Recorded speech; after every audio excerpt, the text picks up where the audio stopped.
Have you ever felt hopeless or worthless and didn't know why you were? Everyone in this audience can relate to that in one form or another, whether it be through the loss of a loved one such as a boyfriend, a sibling, a grandparent, or even just your family member, just a close friend.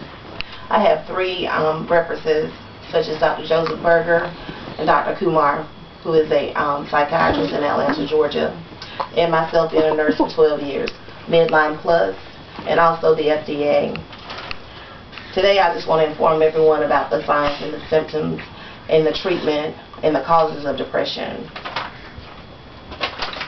Depression, you're only considered depressed if it lasts for over 2 weeks, with symptoms such as being hopeless, worthless, thoughts of suicide or homicidal thoughts, or even just increased appetite, decreased appetite, too much sleeping, just feeling like there's no need to live, you don't want to get out of bed or anything like that.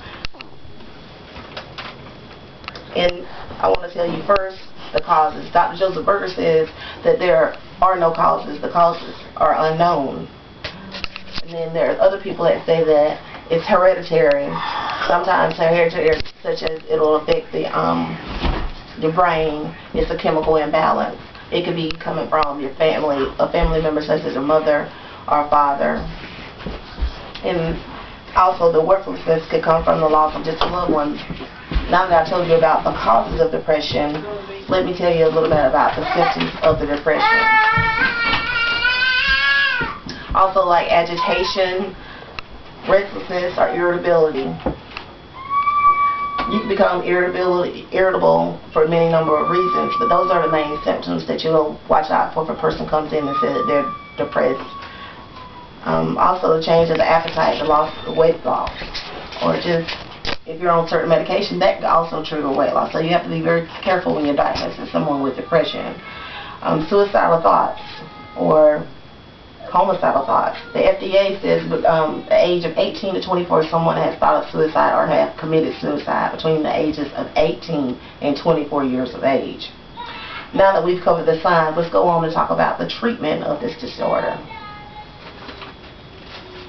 The treatment of depression comes in different forms, such as medication, cognitive therapy, exercise, and sometimes a combination of all. Dr. Kumar says psychotherapy is one of the best things to start off with if someone's feeling depressed, because it takes medications up to 7 to 14 days to get in your system. Also, psychotropic drugs such as Zoloft, Paxil, other tricyclics, they aid in helping you get your mood back and balancing you out. And then third, exercise. If you were to exercise, that also just alleviates some of the depression and just have you not thinking so much about why you're down or why you're feeling so alone. And so they advise you to exercise a minimum of 30 minutes a day at least.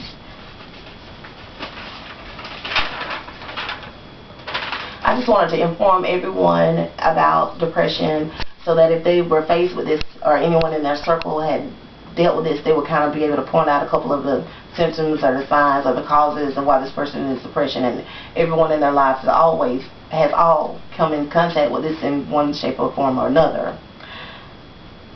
I feel as though this information is very important to give everyone so they can be able to deal with sadness or hopelessness if it ever comes and knocks on your door. And I just want to leave with y'all. Please remember that God gives us a way out of us feeling despair.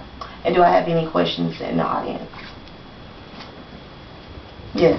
Was it cognitive therapy? It's cognitive therapy. Cognitive therapy is just, cognitive means thoughts, and it actually just, you're talking to the person, that person is listening to you, you're telling them why you're feeling sad or why you're feeling lonely and down. That's what cognitive therapy is.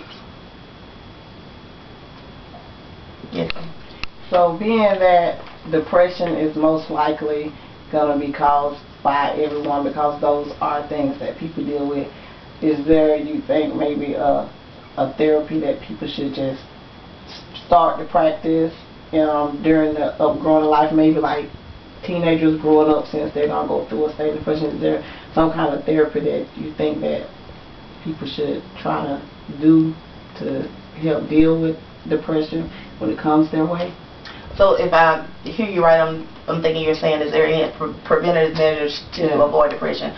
There are really no preventative measures to avoid depression, because life hits you sometimes very hard and you don't know why. Sometimes you just get sad.